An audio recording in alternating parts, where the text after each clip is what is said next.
নির্লজ্জের মতো শুয়ে আছিস কেন? বের হ ঘর থেকে। দেখছিস না আমি শাড়ি পরছি? চোখের উপর বাম হাতটা রেখে নির্বিকার চিত্তে শুয়ে আছে অভ্র। হেলদোল নেই তার কোনো। ওয়েন্ড্রিলার অগ্নিবাণ তার কানে আসছে না। ওয়েন্ড্রিলা আবারও শুধালো, কথা কানে যাচ্ছে না? আমি বললাম তো আমি শাড়ি পরছি। বের হ ঘর থেকে। এবার হাত সরিয়ে চোখ মেলল অভ্র। মোটা কণ্ঠে শান্ত স্বরে বলল, দ্বিতীয়ত ঘরটা আমার, এই ঘরের সব কিছু আমার, তাই আমি মোটেও বাইরে যাব না। এখন আমি ঘুমোবো, তোর ইচ্ছে হলে তুই যা। অভ্রের কথায় ছ্যাত করে উঠল ওয়েন্ড্রিলা। প্রেশার কি বেড়ে যাচ্ছে ওয়েন্ড্রিলার? কে জানে। তবে তার মাথায় এতটা গরম যে নিঃসন্দেহে ডিম সেদ্ধ হয়ে যাবে। রাগে গজরাতে গজরাতে বলল, এই ঘর আমারও, এখানে সবকিছু আমারও। তাহলে আমিও কি তোর? মাথাটা কাত করে গাঢ় স্বরে শুধালো অভ্র। ওয়েন্ড্রিলা থমকে গেল। শব্দ হারিয়ে ফেললো, কি বলবে। অনেকক্ষণ হাতড়ালো ঝগড়া করার অস্ত্র খুঁজতে, আফসোস পেল না। ফলে চোখ মুখে একরাশ বিরক্তি নিয়ে সে ঘুরে এলো। দাঁতে দাঁত পিষে বলল, এদিকে তাকাবি না। অভ্র শব্দ করে হেসে উঠল। সেই হাসির শব্দ দেয়ালে আন্দোলিত হলো। সহাস্য কণ্ঠে বলল, আমার তোকে দেখার জন্য তোর দিকে তাকাতে হয় না। ওয়েন্ড্রিলা আয়না থেকে তাকে দেখল। নির্লজ্জের মতো হাসছে অভ্র। ফলে রাগে ড্রেসিং টেবিলের উপরে রাখা ক্রিমের ডিব্বা ছুঁড়ে মারল অভ্রকে উদ্দেশ্য করে। কিন্তু অভ্র সরে যাওয়ায় সেই ডিব্বা লাগলো খাটের পাশের ফুলদানিটার গায়ে। ফলে মুহূর্তেই চূর্ণ বিচূর্ণ হয়ে গেল।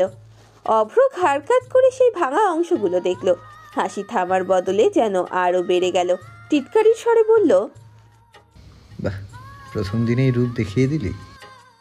ওয়েন্ড্রিলার ইচ্ছে হলো তার বর নামক বর্বর পুরুষটার মাথা ভেঙে 4 টুকরো করে ফেলতে, তারপরে এই ঘর লণ্ডভণ্ড করে দিতে। কিন্তু নববধূ হয়ে বিয়ের প্রথম দিন এমন তাণ্ডব করলে নিশ্চিত আউয়াল সাহেব তাকে বের করে দেবেন। তখন যেয়ে উঠতে হবে মায়ের বাড়িতে। কিন্তু আগের দিন রাতেই বড় গলায় বলেছিল সে ওখানে আর ফিরবে না। রাগ কমাতে হবে। ফলে ধপ করে বসে পড়ল সে। মাথাখানা চেপে ধরে রাখলো। ঠিক তখনই দেখলো বিশাল আকায় 2টো পা তার সামনে এসে দাঁড়িয়েছে। মুখ তুলতেই বলল, উঠ, কোদাকুদি করতে করতে ঘেমে গেছিস। বলেই বাহু টেনে দাঁড় করালো ওয়েন্ড্রিলাকে। ওয়েন্ড্রিলা রাগী স্বরে শুধালো, কি করছিস? অভ্র উত্তর দিল না। শাড়িটা হাতে নিল। তারপর ইউটিউবের সেই টিউটোরিয়াল দেখে আস্তে আস্তে শাড়িটা পরাতে শুরু করলো। ওয়েন্ড্রিলা অবাক দৃষ্টিতে তাকিয়ে রইল ছেলেটার দিকে। একরোখা একগুঁয়ে ছেলেটার এমন যত্নশীল হতে পারে, এ যেন আকাশ কুসুম ঘটনা। কি দৃঢ় সেই প্রযত্ন। যখন তার রুক্ষ হাতের ছোঁয়া ওয়েন্ড্রিলার অনাবৃত উদরে লাগছিল, কেঁপে উঠছিল সমস্ত দেহ। ওয়েন্ড্রিলা কিং কর্তব্য বিমূঢ় দাঁড়িয়ে রইল। অভ্র আঁচলটা ছেড়ে দিল। তার ভেজা চুলগুলো টেনে সামনে একপাশে রাখলো। লম্বা চুল থেকে পানি পড়ছে। ঘামে ভেজা, রাগে লালচে হওয়া একটা মুখ, লম্বা অবিন্যস্ত ভেজা চুল আর মিষ্টি রঙা শাড়ি। অভ্র নীলিন চোখে তাকিয়ে রইল সামনে দাঁড়িয়ে থাকা রমণীর দিকে। গাঢ় সেই দৃষ্টিতে কি যেন ছিল যা মুহূর্তেই অস্বস্তিতে ঘিরে ধরল ওয়েন্ড্রিলাকে। সে ব্যস্ততা দেখিয়ে বলল, সর, এখনই তোর পাগলা খালার দল আমাকে ডাকবে। বলেই ড্রেসিং টেবিলের সামনে চুলগুলো আছড়াতে লাগলো। ওয়েন্ড্রিলা চুলগুলো বাঁধতে নিলেই অভ্র গাঢ় স্বরে বলল, বাঁধিস না, তোকে খোলা চুলে বেশি ভালো লাগে। মুগ্ধ সম্মোহনী কণ্ঠ অভ্রের। ওয়েন্ড্রিলা আয়নার মধ্যে দিয়ে তাকালো অভ্রের চোখে। কতটা সময় তাদের দৃষ্টি বিনিময় হলো নিজেরাও জানে না। এর মাঝে খালার কণ্ঠ শোনা গেল, বউ, তুই কি শাড়ি পরতেছিস নাকি বানাচ্ছিস? এত সময় লাগে? সম্বিত ফিরল দুজনের। অভ্র আর দাঁড়িয়ে থাকলো না। টেবিলের উপর রাখা সিগারেটের প্যাকেটটা প্যান্টের পকেটে ঢুকিয়ে সে হন হন করে চলে গেল বারান্দায়। ওয়েন্ড্রিলা এখনো দাঁড়িয়ে রইল। তার হৃদস্পন্দন তীব্র হয়ে আছে, শান্ত হচ্ছে না কিছুতেই। এমন কেন হচ্ছে? ওয়েন্ড্রিলা নেমে আসতেই খালাদের উৎসাহের কমতি নেই। তারা যাবে আজ একটি পার্কে। একটু আগেও বিনা শব্দে ঝুমঝুমিয়ে বৃষ্টি হয়েছে। এই কাদা পানিতে কি করে কারোর পার্কে যেতে ইচ্ছে হয়? এক খালা বলল, পার্ক যাব, ঘুরবো ফিরবো, আইসক্রিম খাবো। এর মধ্যেই অভ্র নেমে এলো। পরনে একটা নীল পাঞ্জাবি, হাতা কোনোই অবধি গুটিয়ে রাখা। ঘড়িটা পড়তে পড়তে বলল, চলো। তুই যাচ্ছিস? হ্যাঁ, তোমাদের 4 রমণীকে ছেড়ে দেয়া মানে পরদিন নিউজ পেপারের হেডলাইন হওয়া। সেই চান্স নিচ্ছি না। আর আমার এত সুন্দর বউ, তোমাদের আইসক্রিম পেলে তো হুঁশ থাকে না। দেখা যাবে আমার বউকে হারিয়ে এসেছো, তখন বউয়ের শোকে আমি দেবদাস হয়ে যাব। নো নো, চান্স নিব না, চলো। ওয়েন্ড্রিলা তীক্ষ্ণ দৃষ্টিতে তাকিয়ে রইল অভ্রের দিকে। অভ্র সবার সামনেই ওয়েন্ড্রিলার হাতটা ধরল। সে ছাড়াতে চাইলেও পারল না, কারণ অভ্রের বাঁধন শুধু শক্ত নয়, খুব শক্ত। রাস্তার ধার দিয়ে হেঁটে যাচ্ছে পিউ। এই বৃষ্টি বাদল স্যাঁতসেঁতে পরিবেশ, কাদা একদম ভালো লাগে না পিউয়ের।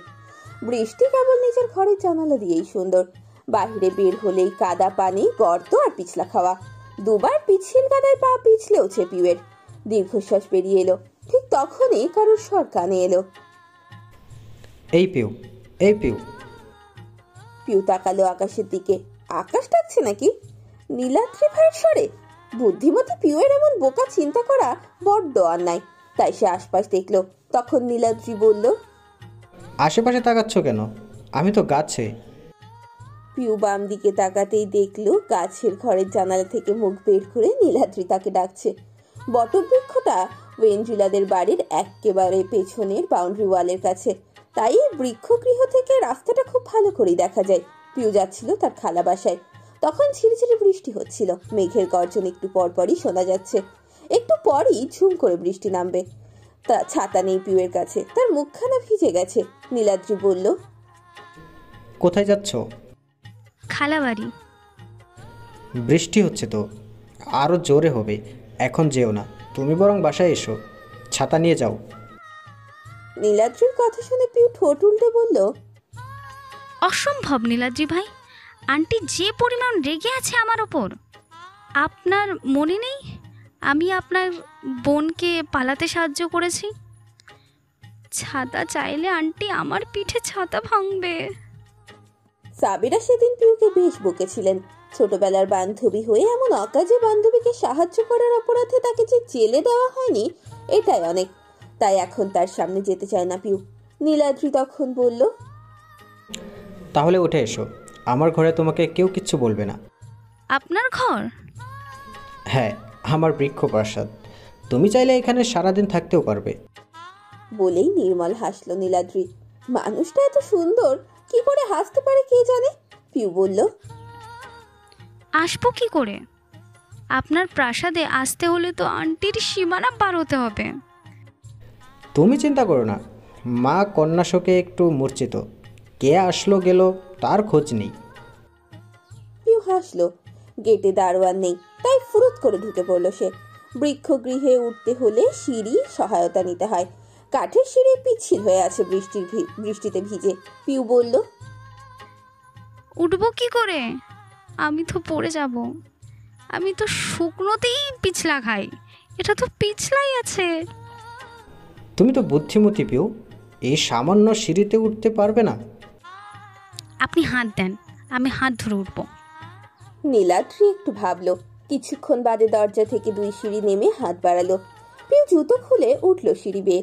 তারপর খপ করে ধরলো নীলাদ্রির হাত। ইস, হাতটা সারা জীবনের জন্য ধরা গেলে মন্দ হতো না। নীলাদ্রির চোখে মুখে লজ্জা। প্রথম কোনো পরনারীর হাত ধরেছে সে। পিউ তার হাত ধরেই ঘরে প্রবেশ করলো। ছোট্ট একটা ঘর, সেখানে হামাগুড়ি দিয়ে প্রবেশ করতে হয়। একটা তোষক, একটা কম্বল আর নীলাদ্রির স্তূপকৃত জামা কাপড় আর বই।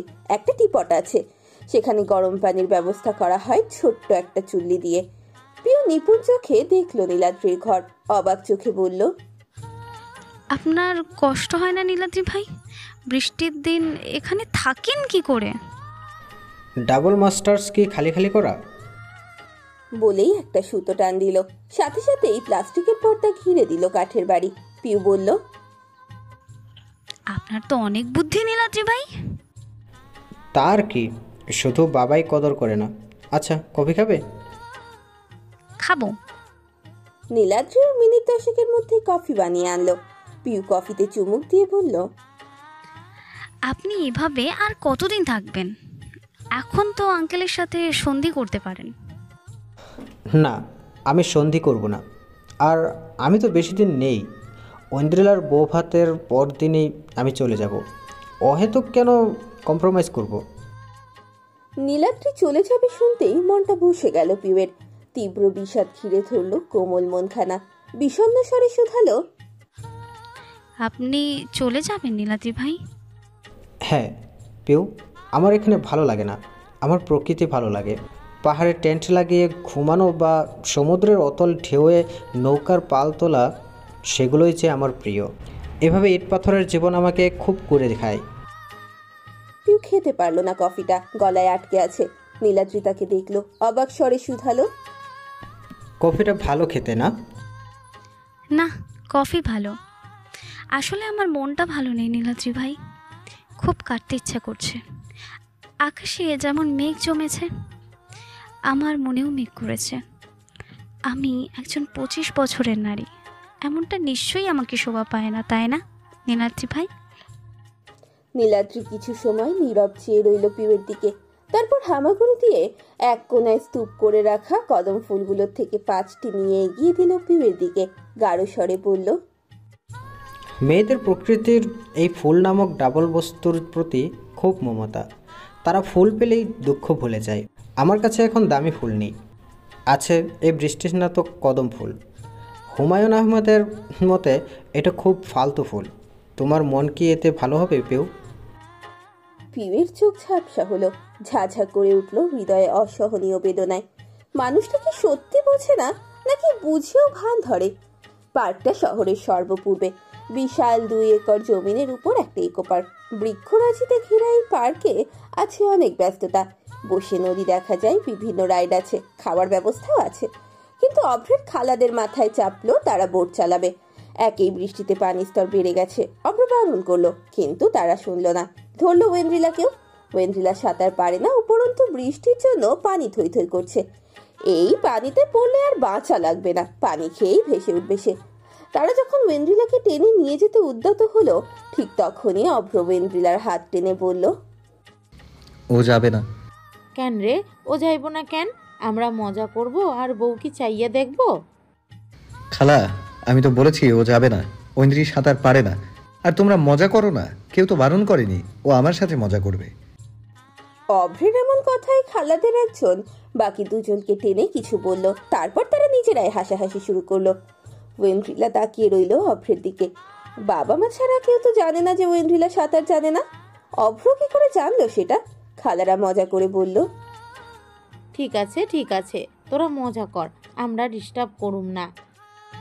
তারা চলে যেতেই ওয়েন্দ্রিলা শুধালো, তুই কি করে জানিস আমি সাঁতার পারি না? অভ্র হাসলো স্মৃত, মৃদু স্বরে বলল, এটা তো শুধু সাঁতার বাবু। তোর সম্পর্কে এমন অনেক কিছুই আমি জানি যা হয়তো তুই নিজেও জানিস না। এই যেমন তোর বেগুন অপছন্দ, কিন্তু সবাইকে বলে বেড়াস তোর বেগুনে অ্যালার্জি। ভাঙচুর করে তোর রাগ কমে, কারণ ওই ভাঙা অংশগুলো দেখলে তোর আফসোস লাগে। সেই আফসোস থেকে অব্যক্ত বিষণ্ণতা তোকে ঘিরে ধরে। সেই বিষণ্ণতা কাটে যখন আঙ্কেল তোকে আইসক্রিম খাওয়ায়। কি ঠিক না? অভ্রের হাসিতে দুর্বোধ্য রহস্য। ওয়েন্দ্রিলা হতবাক চেয়ে রইল, বিমূঢ় কণ্ঠে বলল, আমার সত্যি বেগুনে অ্যালার্জি। অভ্রের হাসি প্রশস্ত হলো। সে পকেটে হাত পুরে পা বাড়ালো নিরিবিলির দিকে। কিছুটা এগিয়ে ওয়েন্দ্রিলাকে সেই জায়গায় দাঁড়িয়ে থাকতে দেখে বলল, কি হলো, ভূতের মতো দাঁড়িয়ে আছিস কেন? আমার সত্যি বেগুনে অ্যালার্জি, খেলেই গা লাল হয়ে যায়, চুলকাতে থাকে। হয়েছে, বুঝেছি। চল, আইসক্রিম খাবি তো? চকবার। অভিমানী মেঘেদের টানা বর্ষণের পর মলিন প্রকৃতি নির্মল লাগছে। ভেজা ঘাসে তখন পড়ন্ত সূর্যের কিরণ এসে পড়েছে। অলিক মায়াবী লাগছে সেই তুচ্ছ ঘাস। নদীর কানায় কানায় ভরে উঠেছে, টলমল করছে স্বচ্ছ পানি, সেই সাথে মৃদু বাতাস। এদিকটা এক্কেবারে নিরিবিলি। কাদা পেরিয়ে আসতে হবে বলে পর্যটক কেউই এই মুখ হচ্ছে না। ভেজা ঘাসের উপর পলিথিন বিছিয়ে বসে আছে অভ্র এবং ওয়েন্দ্রিলা। নির্মল প্রকৃতির মাঝে দুই মানব মানবী। শীতল বাতাস নদীর কল্লোল ধ্বনির সাথে মিলিত হয়ে কানে কানে গুনগুন করে বলল, তুমি খুশি থাকো, আমার পানে চেয়ে চেয়ে খুশি থাকো। ওয়েন্দ্রিলা ধীরে ধীরে কামড় বসাচ্ছে তার চকোবারে। তার হুল্লোল হুক্কা হওয়ার থেকে বেশি ভালো লাগে নিরিবিলি, যেখানে শুধু সে থাকবে আর থাকবে সরল নীরবতা। সে অবাক হচ্ছে, পাশের মানুষটির মুখেও কোনো কথা নেই। সবসময় হট্টগোল করা ছেলেটাকে এমন নীরব থাকতে দেখা যে অলিক কোনো কল্পনা। ওয়েন্দ্রিলার আইসক্রিম গলতে শুরু করেছে বাতাসের আর্দ্রতায়, ফলে হাত জোড়া আঠালো হয়ে গেল। সেই সাথে গলে পড়ছে তার হাত বেয়ে। বাতাসে চুলগুলো ওড়ায়। ওয়েন্দ্রিলা খুব বিরক্ত লাগছে। আঠালো হাতে চুল ঠিক করতে পারছে না সে। পাশের মানুষটির কাছ থেকে সাহায্য তো সে নেবে না, ফলে কিছুক্ষণ ব্যর্থ চেষ্টা করলো। পাশের মানুষটি ব্যাপারটা লক্ষ্য করলো, হাসলো নিঃশব্দে। ওয়েন্দ্রিলা যখন হাতের উল্টো পাশ দিয়ে চুল সরাতে ক্লান্ত, ঠিক তখনই চুলগুলো আলতো করে আলগা খোপায় বাঁধলো। টিস্যু ভিজিয়ে হাত মুছে দিতে দিতে বলল, তুই এখনো বাচ্চাই আছিস ঐন্দ্রি, এখন আইসক্রিম খেতে গেলে হাত ভরিয়ে ফেলিস। ওয়েন্দ্রিলা কথা বলল না। সে শুদ্ধ দেখলো অভদ্র বেয়াদব ছেলেটির শান্ত যত্নশীল রূপ। এটা কি প্রকৃতির বিমূর্মুখী নেশা, নাকি ছেলেটার স্বভাবের আচরণের কোথাও এমন স্বভাবটিও ছিল? ওয়েন্দ্রিলা জানে না, কারণ সে কোনোদিন অভ্রকে জানার চেষ্টাও করেনি। ঘরটা অন্ধকার, দরজা জানলাগুলো সব দেওয়া, আলো বাতাস ঢোকার উপায় নেই। ঘরের ভেতর থেকে বোঝা যাচ্ছে না বাহিরের আবহাওয়া। সালাম সাহেব এসে ঘরের আলো জ্বালালেন। সাবেরা চোখ বুজে শুয়ে আছে, দুপুরে খায়নি সে। সবাইকে খাবার পরিবেশন করে সেই যে ঘরে এসেছেন সেই থেকে আর বের হননি। না খেয়েছেন, না গোসল করেছেন, শুয়ে আছেন। গতরাত থেকেই তার মনখানা বিষণ্ণ। ওয়েন্দ্রিলার শূন্যতা তাকে কুড়ে কুড়ে খাচ্ছে, কিন্তু মুখে প্রকাশ করবেন না তিনি। তবে কিছু মানুষ যে অব্যক্ত কথাও পড়তে পারে, তারা নিঃশব্দে চুপি কথা বুঝতে জানে। তাই সালাম সাহেবও স্ত্রীর মনাবস্থা বুঝতে সময় নিলেন না। এসে বসলেন তার মাথার কাছে, আলতো করে হাত বুলিয়ে ডাকলেন তাকে, সাবেরা, এই সাবেরা। সাবেরা চোখ মেললেন, চোখ জোড়া ভেজা, ক্লান্ত। সালাম সাহেব তা দেখেও স্বাভাবিক স্বরে বললেন, আজান দিচ্ছে, এখন ঘুমিয়ে থাকবে? সাবেরা উঠে বসলেন। শক্ত শরীরটা কেমন যেন মূর্ছিত হয়ে আছে, যেন অনেক দিন পর শরীর ছেড়ে দিয়েছে আজকে। মনখানা খুব ক্লান্ত, শ্রান্ত। সাবেরা চোখ মুছে বললেন, সন্ধ্যা হয়ে গেছে। হ্যাঁ, তুমি তো কিছু খেলে না। আজ অবশ্য রান্নাটা মজাও হয়নি, কেমন নোনতা নোনতা বিরস। সাবেরা হাসলেন। স্বামীর স্বভাব তার জানা।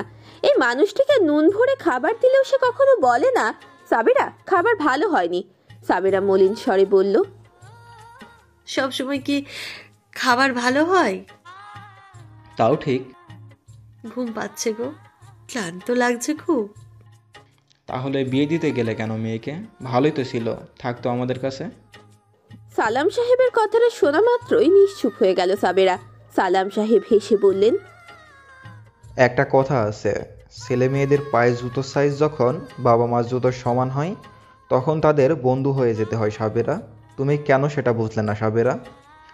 ঐন্দ্রিলা আমার জেদি মেয়ে, ও একবার মুখ ফেরালে তাকে সে মুখে করা কষ্টের তুমি জানো। তাহলে কেন এত জেদ করলে? লেকচার দেবার বেলায় বাঙালি সবার আগে। তুমি পেরেছো নিজের ছেলের বন্ধু হতে? সে এখন গাছে থাকে, তার ঘরটা কবজা করে আছো। সালাম সাহেব হাসলেন। স্ত্রীর হাতখানা ধরে সহাস্য স্বরে বললেন, আমি তো বোকা মানুষ, আর তোমার ছেলে একটা গাধার বাচ্চা, কিন্তু তুমি তো বুদ্ধিমতী। আর আমার মেয়েটা কতটা নরম সেটা তো জানো। শুধু মানুষকে দেখায় সে শক্ত, কিন্তু সে একটা প্যাসিয়েন্ট সরল নারী, যাকে ভালোবাসার লোভ দেখালেই গলে যায়।